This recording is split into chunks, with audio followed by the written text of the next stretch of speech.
In 1984, I started interviewing wealthy people because I was a broke college student who wanted to be rich. And so from 1984 to 1988, I interviewed anyone with big money. But here's what I found. And I interviewed some of the heirs to the wealthiest fortunes in America. I got very lucky. I got into the circles very early, and I just kept going from one to the other because they kept recommending me. And what I found was the inherited wealthy are cursed. I don't mean literal curse. I mean, they suffer from the curse of lack of almost any semblance of self-esteem. They suffer from a severe inferiority complex because they know they didn't make this money. They did not create the success, and they know everyone around them knows that.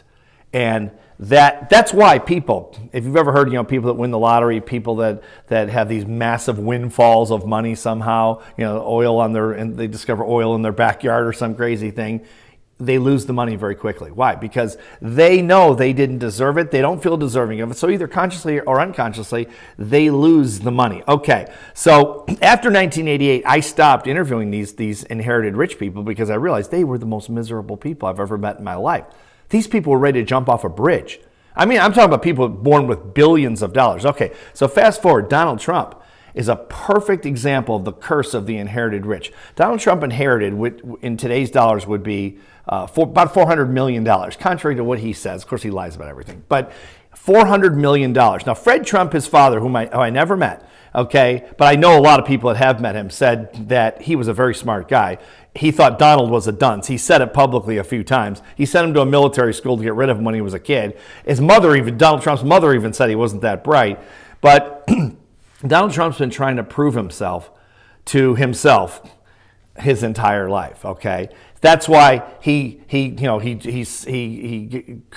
of cozied up to Roy Cohn, who taught him how to be a terrible human being, how to sue people. Donald Trump in Palm Beach County, Florida, is known for, before he was president, is known for suing people. He gets a vendor, he doesn't pay him, and then the vendor complains and he tries to sue the vendor, or he sends him a cease and desist, and the vendor gets scared and backs off and loses the money. Donald Trump's been thousands and thousands of lawsuits. That's why when I was a vendor to his company, one of his companies, the people we worked with in between me and Trump said, please stay away from Mr. Trump. That's your best bet for a long-term contract. And that's what we did as much as possible until he would say, come tomorrow, I'll go for this event or that event or whatever. And so this person has been trying to prove himself his entire life. That's why he tells us how smart he is. People that are really smart, notice they don't tell you how smart they are. People are really, really rich don't have to tell you how rich they are. It's not, they don't really think about it. It's not something they think about. But if you're not sure, or if you're pretty sure you're not that smart, like Trump, you're going to keep telling us how smart you are all the time. Which, how many times have you heard Donald Trump say how smart he is? How he's a stable genius and all the rest of this stuff. He knows he's not that bright. He knows he's a phony. He knows a lot of people know he's a phony. His whole family knows he's a phony. Okay? This guy had more money than he knew what to do with, and he has no character. And the combination of great wealth and no character creates a ruthless business person that can basically, if he has more money than you, he'll bully you, and he'll sue you and bankrupt you. And he still went bankrupt 6 times. That's why everybody hates Trump. I mean, this is way before the presidency. But the point of this is as a result of his inferiority complex, he suffers from what psychologists call arrested development. In other words, he stopped growing emotionally, I would say, around the age of 12.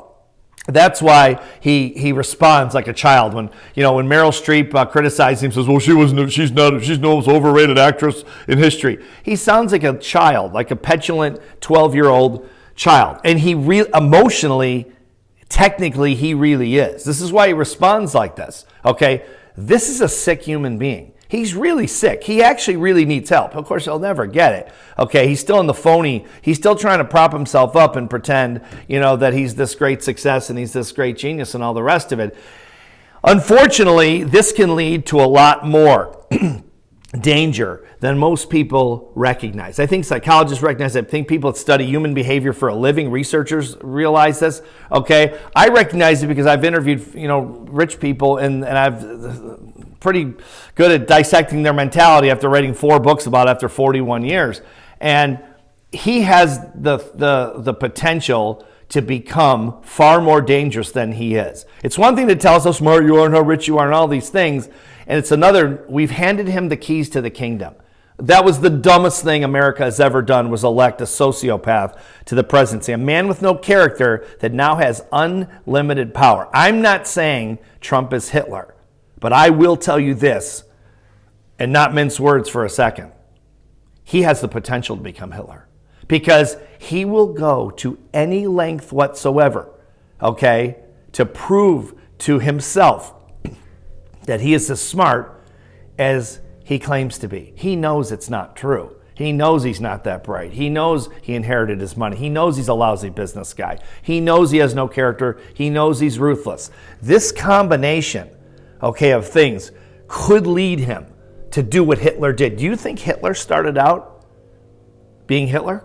The Hitler that we recognize now in the history books as exterminating 6 million Jews? He didn't. If you haven't read your history, check up on it. He didn't start out that way. He evolved into this mass killer. If you don't think Donald Trump could evolve into that, think again. Okay? We are in a very, very dangerous situation. Okay? If you're watching this and you think this is political, you're kidding yourself. This is not political at all. I was in the Bush administration. I love politics. I always love politics. This is not politics. This is about avoiding an international catastrophe, which is already on its way. And it's all about one man, Donald Trump, proving to us that he's better. He's suffering from severe inferiority complex, okay? And he will go to any length. And I'm telling you, it could be any length. Any length. Think of that, okay? Now we're not just talking about money. So I'm not saying that's going to happen. I'm telling you it's possible, okay? Psychology 101. These things evolve, these sicknesses. This is a sick man. He really needs help, frankly. I mean, really, he really does need psychological help, psychiatric help, okay? He's not going to get it. We've got to outlast this guy somehow. We've got to outlast him and hope that he doesn't turn in to something like a Hitler. But make no mistake, the potential is there.